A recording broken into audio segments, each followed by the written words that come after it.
Video को subscribe करें और बेल आइकन की घंटी को प्रेस करें ताकि आपको वीडियो की नोटिफिकेशन मिलती रहे। तो आज हम पढ़ेंगे डेटिव बॉन्ड और कोऑर्डिनेट बॉन्ड, है ना, जिसका हिंदी मतलब है उपसंयोजक बंध। तो उपसंयोजक बंध में क्या होता है? Transfer of electron pair from one atom और आयन टू अनदर एटम और आयन में। यहाँ पर क्या होता है? स्थानांतरण होता है, ट्रांसफर होता है इलेक्ट्रॉन का। लेकिन यहाँ पर होगा इलेक्ट्रॉन कैसा होगा? वो पेयर होगा, युग्म होगा पूरा, है ना। क्या होगा? इलेक्ट्रॉन का युग्म पूरा। एक इलेक्ट्रॉन युग्म को ट्रांसफर होगा किसी एक एटम से, या वो आयन हो सकता है ना। और कहाँ ट्रांसफर होगा? दूसरे पे, अनदर पे, हैं। दूसरा क्या हो सकता है? या तो एटम हो सकता है या फिर आयन हो सकता है।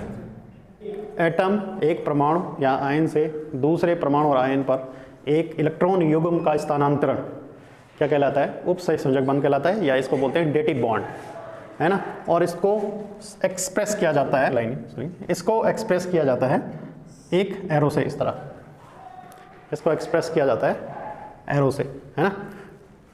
एग्जाम्पल देखते हैं।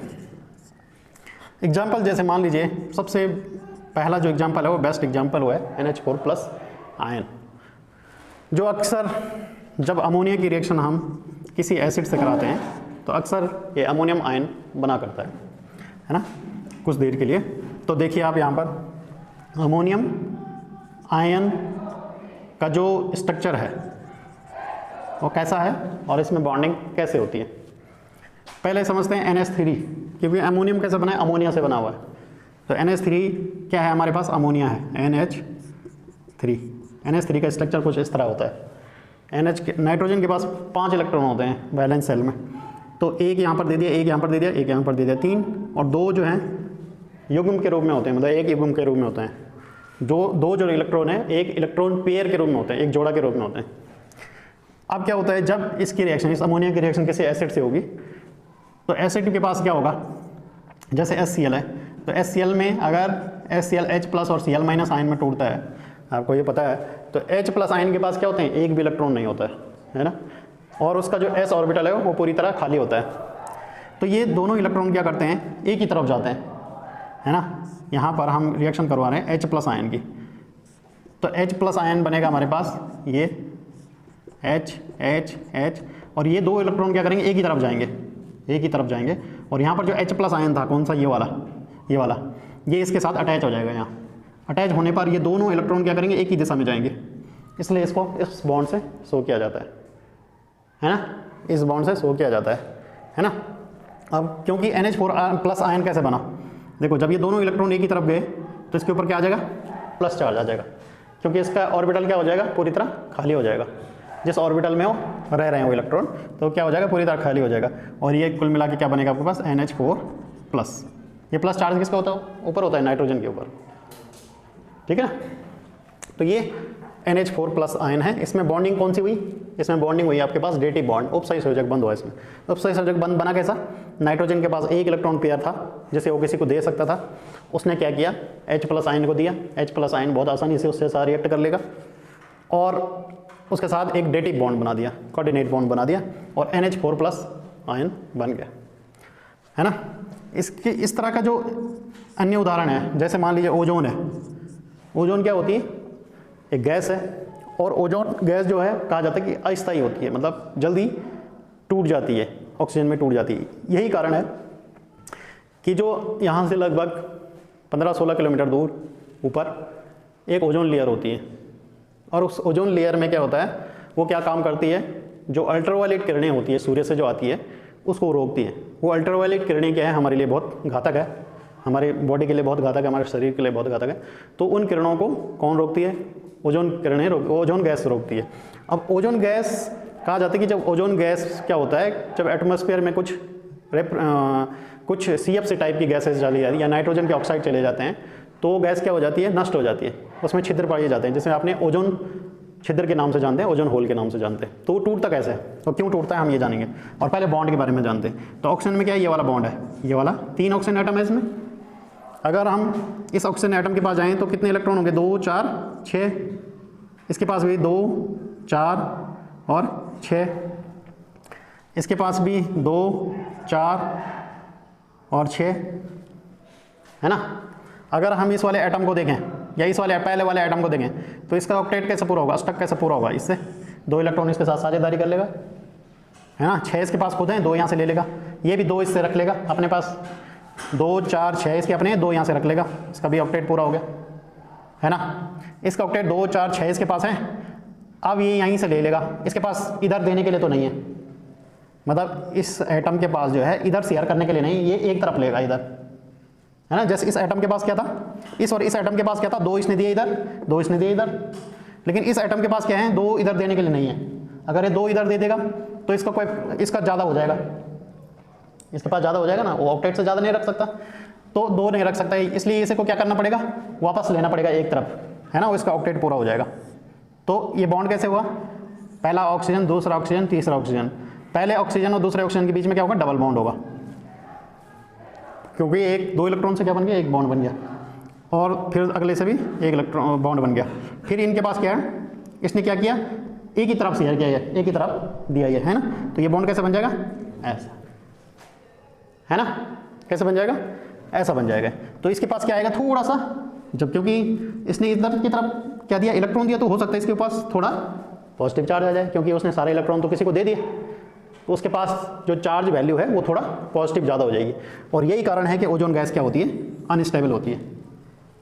वैसे तो साधारणतः कैसे लिखा जाता है ऑक्सीजन को, ओजोन को O3 लिखा जाता है, लेकिन अगर हम इसकी बारीकी पर नज़र डालें तो हम देखते हैं कि जब ये इलेक्ट्रॉन इस तरफ जाएगा तो निश्चित तौर पर जो बीच का ऑक्सीजन एटम होगा उसके ऊपर थोड़ा सा पॉजिटिव चार्ज आ जाएगा, और उस पॉजिटिव चार्ज की वजह से वो क्या होगा, अनस्टेबल हो जाएगा। अनस्टेबल मतलब क्योंकि जब चार्ज जो स्पीसीज होती है वो भागती है इधर उधर, क्यों भागती है, क्योंकि वो अनस्टेबल होती है ना। चार्ज है तो किसी का रिएक्ट करेगा, है ना, चार्ज है तो किसी के साथ रिएक्ट करेगा, और रिएक्ट करेगा तो अब इसके पास मान लीजिए हमने CFC गैसेस दे दी, जो हम अभी बात कर रहे थे, CFC गैस, जैसे फ्रेओन गैस है, ये CFC गैसेज हैं जो रेफ्रिजरेटर में इस्तेमाल होती है, तो वो गैस अगर इसके पास जाएगी तो चिपक जाएगी इससे, बस O2 अलग कर देगी और वो वाला ऑक्सीजन अलग कर देगी, इसके साथ कुछ बना लेगी बस। तो O3 किस में कन्वर्ट हो गए, ऑक्सीजन में, और ये ऑक्सीजन हमें नहीं चाहिए थी वहाँ पे तो ओजोन ही चाहिए थी, लेकिन वहाँ की जो ओजोन है वो किस में कन्वर्ट हो जाएगी, CFC गैसों की वजह से ऑक्सीजन में कन्वर्ट हो जाएगी, और कुछ नेसेंट ऑक्सीजन में कन्वर्ट हो जाएगी। नेसेंट मतलब नवजात ऑक्सीजन, जैसे पढ़ा होगा आपने, अकेली एटम, वो भी रिएक्टिव होगा, वो भी ऑक्सीजन ही बनाएगा किसी के साथ या कुछ और बनाएगा। तो उस केस में क्या होगा, ओजोन के जहाँ पर ओजोन, मान लीजिए ओजोन लेयर है ऊपर ऐसी, है ना, तो इसमें क्या हो जाएगा, मान लीजिए यहाँ पर गैस गई, दूसरी गैस, तो इसने क्या कर दिया, यहाँ रिएक्ट कर दिया, इस ओजोन को ऑक्सीजन में कन्वर्ट कर दिया, और यहाँ क्या हो गया, फिर छेद हो गया, है ना। छेद क्यों हो गया, क्योंकि ओजोन का काम था परत को, किरणों को रोकना, है ना। अब ऑक्सीजन वो किरण रोक नहीं सकती, वो केवल ओजोन ही रोक सकती थी, तो ओजोन किस में कन्वर्ट हो गई, ऑक्सीजन में। अब यहाँ क्या हो जाएगा, छिद्र हो जाएगा, जहाँ दूसरी गैसेज जाएगी इसके पास। Got it. तो ये मतलब इतना ज़्यादा हमें नहीं जानना, हमें तो सिर्फ उपसही सूचक बंध जानना है। उपसही सूचक बंध क्या है, ओजोन में है।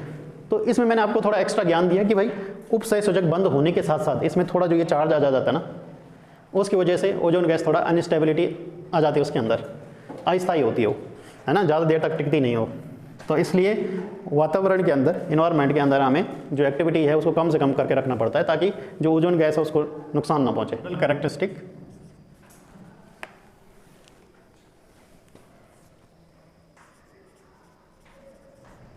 General characteristics of dative bond.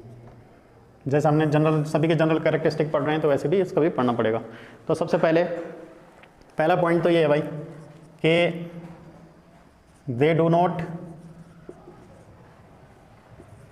Ionise into water. पहला पॉइंट ये है। पहला जो पॉइंट है डेटिव बॉन्ड का, कि जो डेटिव बॉन्ड वाले कंपाउंड होंगे, डेटिव बॉन्ड पानी में नहीं टूटते हैं, ठीक है। डेटिव बॉन्ड किस में नहीं टूटते, पानी में। अगर आप पानी में डिजोल्व करोगे नहीं, तो जिस भी कंपाउंड में डेटिव बॉन्ड होगा तो उसमें ये नहीं घुलेगा, है ना, आयनाइज नहीं होगा, डिजोल्व नहीं होगा। दूसरा पॉइंट हमारे पास मेल्टिंग पॉइंट और बॉइलिंग पॉइंट का है। बॉइलिंग पॉइंट और मेल्टिंग पॉइंट। अब देखो सबसे ज़्यादा मेल्टिंग पॉइंट और बॉइलिंग पॉइंट किसका था, सबसे ज़्यादा किसका था, आयनिक का।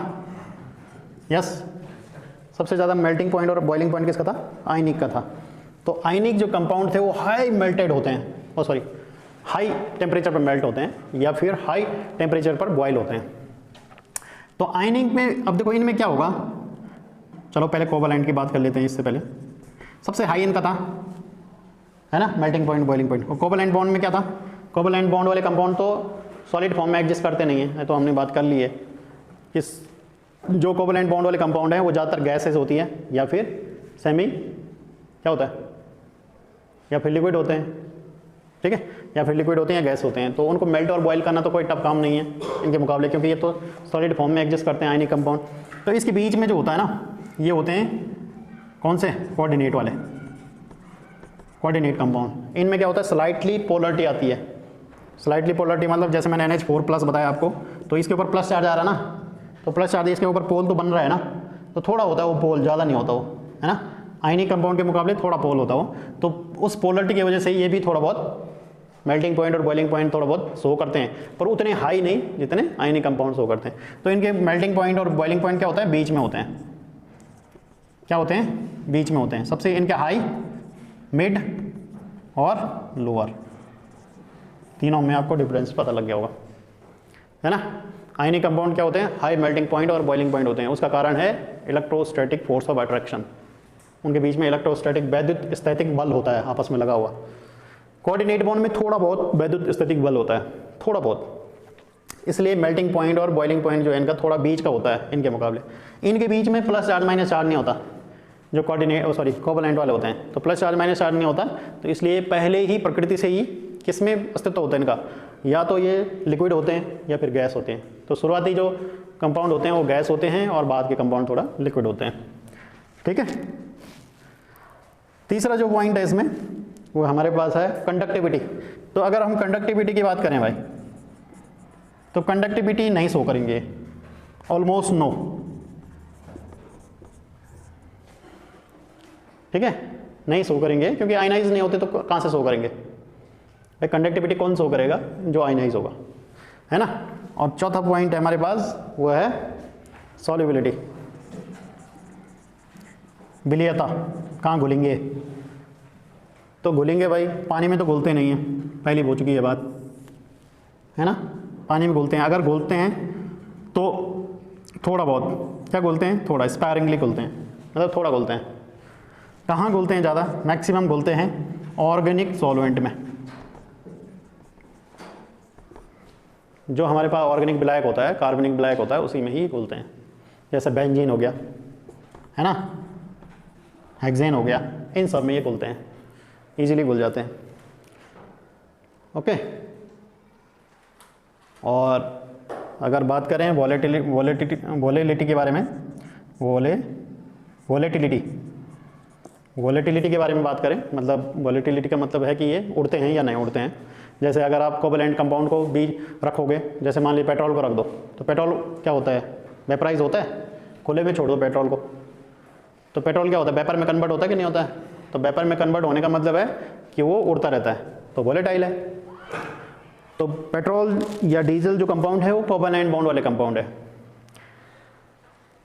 और इनके बीच में डेटिव बॉन्ड है, डेटिव बॉन्ड वाले कंपाउंड जो हैं वो जो वोलेटाइल होंगे वो थोड़ा बहुत होंगे, अगर होंगे तो थोड़ा बहुत होंगे, है ना, तो लेस होंगे, लेस देन कोवैलेंट बॉन्ड, थोड़ा बहुत होंगे अगर होंगे, क्योंकि इनमें करैक्टर कैसे हैं, कोवैलेंट बॉन्ड के करैक्टर भी हैं और थोड़ा बहुत आयनिक करैक्टर भी हैं, किसमें, कोऑर्डिनेट बॉन्ड वाले कंपाउंड में। तो इसलिए ये इनके बीच के करैक्टर शो करेंगे, दोनों अलग अलग शो करेंगे। मतलब कहने का मतलब है कि ज़्यादा ना वोलेटाइल होंगे और ना ही कम वोलेटाइल होंगे, बीच में थोड़ा बहुत चलेंगे। Got it.